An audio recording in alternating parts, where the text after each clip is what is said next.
পৰ্যায়ত আছে জাইকাৰ পানী যোগান আঁচনি। এক্ট ইষ্ট পলিচিৰ অন্তৰ্গত অসমৰ সামগ্ৰিক উন্নয়নৰ বাবে কি কাম কৰি আছে জাইকাই।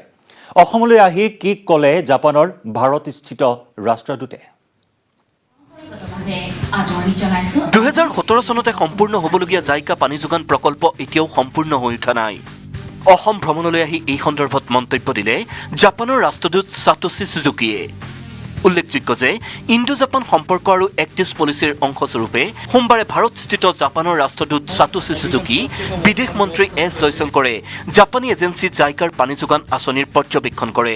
এই সন্দৰ্ভত কেতবোৰ বিশেষ অসুবিধাৰ বাবে 2017 চনতে সম্পূৰ্ণ হ'বলগীয়া প্ৰকল্পটো সম্পূৰ্ণ কৰিব পৰা হোৱা নাই বুলি তাৎপৰ্যপূৰ্ণ মন্তব্য আগবঢ়ায় বিদেশ মন্ত্ৰী এছ জয়শংকৰে। All of you know the reason. There were some challenges, but I see that it's all being overcome. So we are all, both of us, very happy to be here. And you can see that, international partnerships, what a difference they can make to the lives of the people. And we want to hear more about it. Listen to my talk, which I'm going to give. So by when can we expect? So by when can we expect? I think by next year. Next year, project. By next year? Within July 2022. And Ambassador and I made a commitment. We'll come back here for that. পৰৱৰ্তী সময়ত শংকৰদেৱ কলাক্ষেত্ৰত দুয়োগৰাকী নেতাই এখন যুটীয়া সংবাদমেলত অংশগ্ৰহণ কৰে।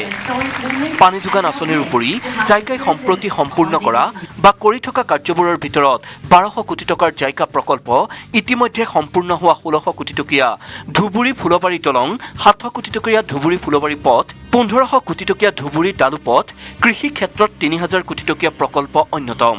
কেন্দ্ৰীয় বিদেশ মন্ত্ৰীয়ে প্ৰকাশ কৰা অনুসৰি এতিয়ালৈ জাইকাই 9000 কোটি টকাৰ প্ৰকল্পৰ কাম কৰি আছে। Assam also stands to benefit from the activities of a regional organization called BIMSTEC. Its master plan on transport connectivity that was finalized last December envisages 264 projects of different sizes among all its members, many of them which have a very direct relevance to Assam. Indeed, through them, southern and eastern districts of Assam will develop the ability to move goods produced there cost effectively to global markets. আনহাতে act east পলিচিৰ সফলতাৰ বাবে অসম তথা উত্তৰ পূৰ্বাঞ্চলৰ উন্নতি অতি আৱশ্যক বুলি মন্তব্য কৰে সুজুকিয়ে। সেইবাবে জাপানী প্ৰতিষ্ঠান ব্যৱসায়িক অধিক হাৰত অসমত বিনিয়োগ কৰাৰ পোষকতা কৰে ৰাষ্ট্ৰদূতগৰাকীয়ে। নমস্কাৰ, মই অসমত আহি আনন্দিত হৈছোঁ। I'm very pleased to be back in Guwahati and honored to be here together with External Affairs Minister today. There is no better opportunity for me to talk about how India and Japan have been collaborating for the development of India's northeast, in particular, state of Assam. সোমবাৰে পুৱাৰ ভাগত Suzuki আৰু জয়শংকৰে কামাখ্যা দৰ্শন কৰি মা কামাখ্যাৰো আশীষ লয়। দুয়োগৰাকী নেতাক সংগ দিয়ে মন্ত্ৰী হিমন্ত বিশ্ব শৰ্মাই। কেমেৰাত প্ৰভাস সিঙৰ সৈতে বিপুল বৰ্মন আৰু ভাস্কৰ জ্যোতি হাজৰিকাৰ report, news 18 Assam north east. যি মূলা বাঢ়ে তাৰ দুপাততে চিন। শৈশৱতে প্ৰতিভাৰ চানেকি দাঙি ধৰা দেশৰ বহুজনক এখন মঞ্চ দিয়াৰ প্ৰয়াস নেটৱৰ্ক 18-ৰ। বাইজুছ য়ং জিনিয়াছত শীৰ্ষক এই মঞ্চত কিছুদিন পূৰ্বে আলহী হৈছিল এটি প্ৰতিভাৰ। অনুষ্ঠান সম্প্ৰচাৰৰ পাছত যিগৰাকী প্ৰতিভাক উৎসাহিত কৰিছিল তাৰকা সোহা আলী খানে। এতিয়া আপোনালোকলৈ আগবঢ়াইছো সেইগৰাকী প্ৰতিভাধৰৰ কিছু ব্যতিক্ৰমী দৃশ্য।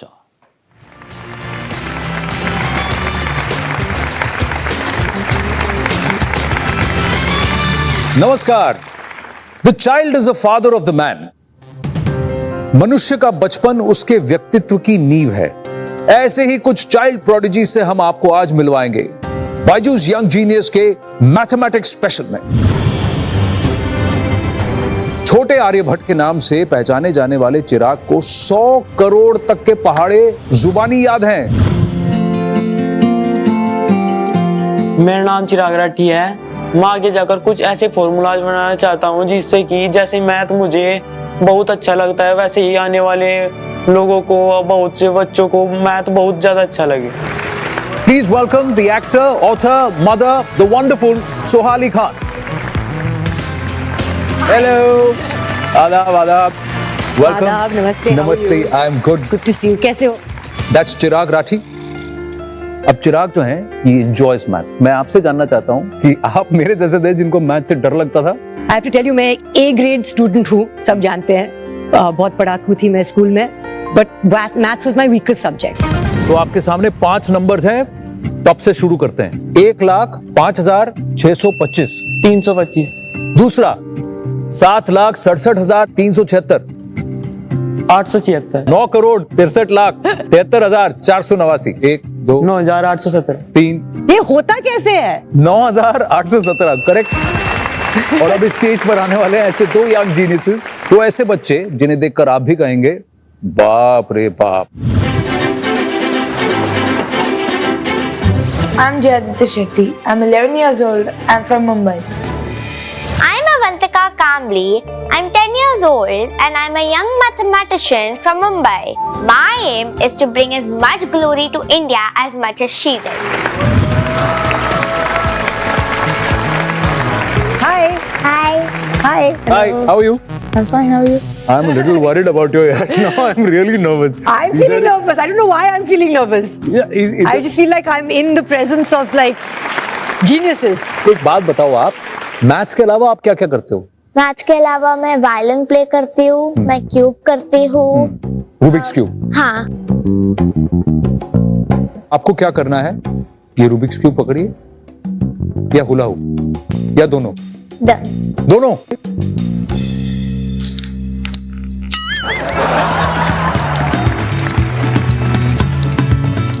What is going on? How is she even doing this? That's amazing, man. That's really amazing. I'm just wowed. हाँ? किसको देना है? चॉइस है तो रूबिक्स क्यूब या हुला हुप। अटेम्प्ट करना चाहेंगी?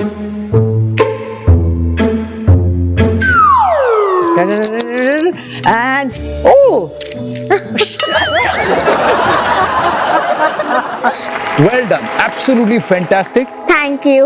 तो ये तो हमने देखी अवंतिका की एबिलिटीज। जय आदित्य बिग नंबर डिविजन्स में वर्ल्ड नंबर 2 हैं, तो इसलिए आपके जीनियस को हम यहाँ टेस्ट करने वाले हैं, एबिलिटी को। 30 सेकंड का समय है सॉल्व करने के लिए। After you see the numbers your time starts now.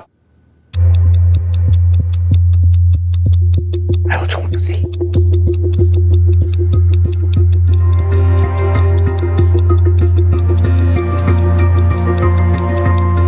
Fantastic. चलिए आपके आंसर्स चेक करते हैं। जय आप बैठिए। 96,831 96,831 वेल डन जीनियस, बहुत बढ़िया। that is just amazing. It's beyond like that's what I'm saying कि आप, मुझे लगता है जो लोग मैथ्स ऐसे कर सकते हैं, mental maths, division, it's a special skill. We're all incredibly proud of you.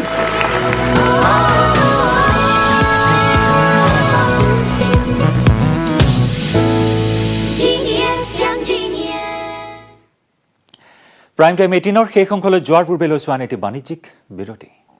সোমবাৰে মাজনিশাৰে পৰা দেশজুৰি বাধ্যতামূলক হ'ব ফাষ্টেগ। বাহনত ফাষ্টেগ নাথাকিলে ভৰিব লাগিব দুগুণ কৰ।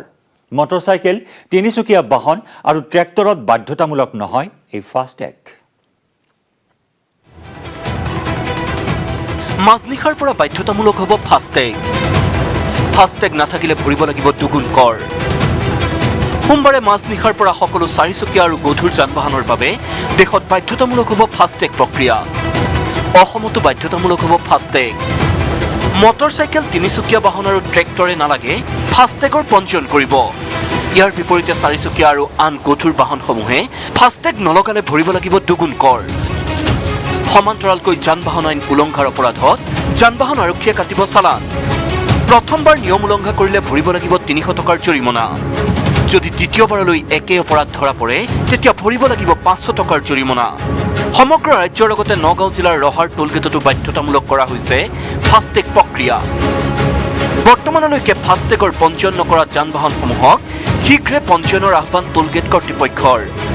যিসকল মানে কি চালক আৰু মালিকসকলে ফাষ্টেগ লগোৱা নাই তেওঁলোকক ফাষ্টেগ লগাবলৈ অনুৰোধ জনালোঁ, আৰু অন্যথা ফাষ্টেগ নলগালে আজি মাজ বজাৰৰ পৰা তেওঁলোকৰ ডবল ফাইন কৰা হ'ব। নিশা 12 বজাৰ পৰা ফাষ্টেগ প্ৰক্ৰিয়া বাধ্যতামূলক হোৱাৰ লগে লগে দেশৰ টোলগেটসমূহত আৰু নহ'ব নগদ লেনদেন।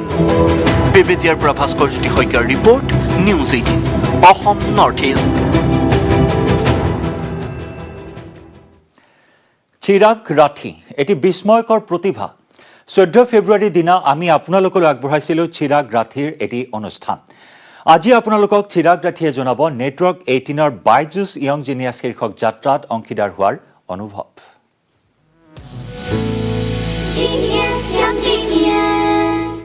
बायजूस यंग जीनियस जहां हम मिल रहे हैं कुछ ऐसे चाइल्ड प्रोडिजी से जिनकी उम्र तो छोटी है पर कारनामे पड़े एक ऐसा शख्स जो हमसे मिला जिसे मैं तो ह्यूमन कैलकुलेटर मानता हूं क्योंकि इसे 100 करोड़ तक के पहाड़े याद हैं जी हां सहारनपुर से यंग डायनामिक चिराग राठी आइए उनसे पूछते हैं कैसा लगा उन्हें बायजूस यंग जीनियस का ये सफर चिराग नमस्ते मैं आनंद बोल रहा हूं कैसे हो नमस्कार सर मैं अच्छा हूँ आप कैसे हो मैं बहुत अच्छा हूँ कैसा लगा आपको बायजूस यंग जीनियस में आकर बायजूस यंग जीनियस में आकर बहुत अच्छा लगा क्योंकि इस शो के जरिए मैं अपने टैलेंट को बाहर तक दिखा सका सडनली मैंने आपको टेस्ट कर दिया आपको कहा इसके पहाड़े सुनाओ तो आपको उस वक्त घबराहट हुई थी कि आपको लगा रहे ये तो बहुत आसान है कर लेते नो सर टेबल्स तो मुझे हमेशा से ही आसान लगते हैं तो आपके साथ जो आपके परिवार में जो लोग हैं आपके सर हैं उनको आपने बताया तो उन्होंने क्या कहा सर मेरे टीचर्स को भी बहुत अच्छा लगा ताकि हमारे स्कूल में से कोई ऐसा बच्चा है जो बाहर तक जा सका आपने क्या गोल सेट किया अपने लिए अब सर अभी तो मैं सोच रहा हूँ कि मेरे अंदर जो टैलेंट है मैं ये मल्टीप्लाई करने की स्पीड आउट टेबल्स और ये अभी से छोटे छोटे फार्मूले बनाना शुरू कर दूं वाह वाह बहुत अच्छे लगे रहो हमारे छोटे आर्यभट्ट थैंक यू सर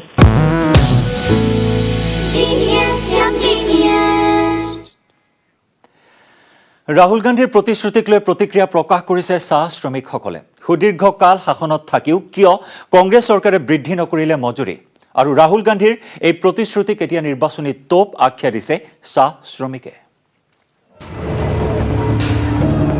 সমাগত নিৰ্বাচন ভোটাৰৰ সন্মুখত প্ৰতিশ্ৰুতিৰ বন্যা বাগানৰ শ্ৰমিকক দৈনিক মজুৰি 368 টকাকৈ দিয়াৰ প্ৰতিশ্ৰুতি কংগ্ৰেছ নেতা ৰাহুল গান্ধীৰ 167 ये हुआ ये क्या भैया 200 मतलब इससे 2 रुपए कम होंगे और ये कांग्रेस पार्टी हर रोज टी वर्कर के जेब में डालेगी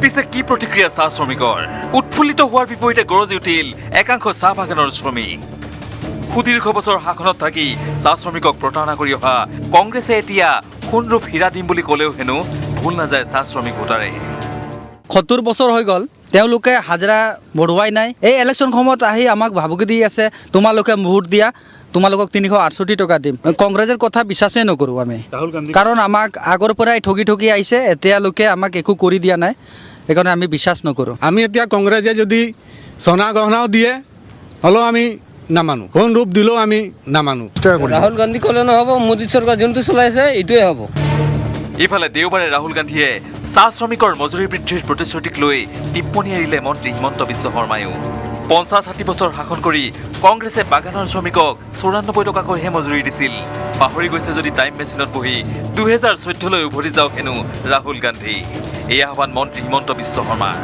দেশত 50 বছৰ চৰকাৰ আছিলে 60 বছৰ চৰকাৰ আছিলে তেওঁলোকে কি ধৰণে কি মজুৰি দিছিল সেয়া চাহ শ্ৰমিকৰ ৰাইজে জানে তেওঁলোকৰ শেষ মজুৰি আছিল 94 টকা গতিকে ৰাহুল গান্ধীক টাইম মেচিনত ভৰাই দিলে তেওঁক যদি আমি 14 চনলৈ লৈ যাওঁ তেতিয়া চাহ শ্ৰমিকৰ মজুৰি আছিল 94 ৰুপিজ মোদীয়ে শাসন লোৱাৰ পিছত চাহ শ্ৰমিকৰ মজুৰি 94ৰ পৰা 167 হ'ল আৰু 20 তাৰিখ আৰু বাঢ়িব হৰেণ ভূমিচাৰ আৰু ঋত্বিক কৌশিকৰ সহযোগত bureau report news 18 Assam north east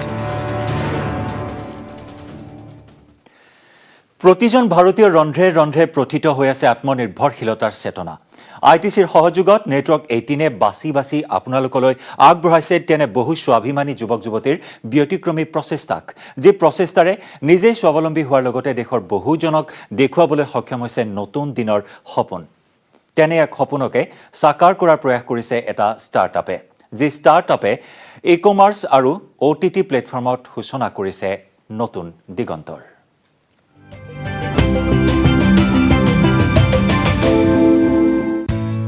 Bengaluru-based Argoid was set up to bridge the gap between what consumers' intentions and preferences are and what brands and media platforms have to offer. Argoid automates the data science of customer predictions for e-commerce and OTT media platforms with exceptional accuracy and at a very low cost. India has more than 600 million internet users. The challenge is there are millions of products to choose from. The decision making of consumers is just 2-3 seconds. I go online, I don't have time to search and go browse and spend a lot of time to buy some product. So at Argoid we have built an AI product to bridge this gap. We show them exactly what they want using AI. That is the inspiration behind starting Argoid. The startup has created an autonomous engine using artificial intelligence that delivers relevant and personalized experiences for every customer.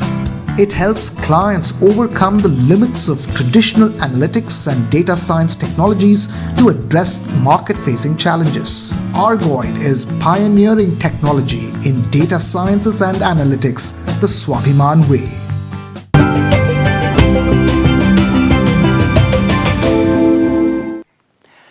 ইয়াৰে সৈতে সময় হ'ল আজিৰ prime time 18 পৰা বিদায় লোৱাৰ। নমস্কাৰ।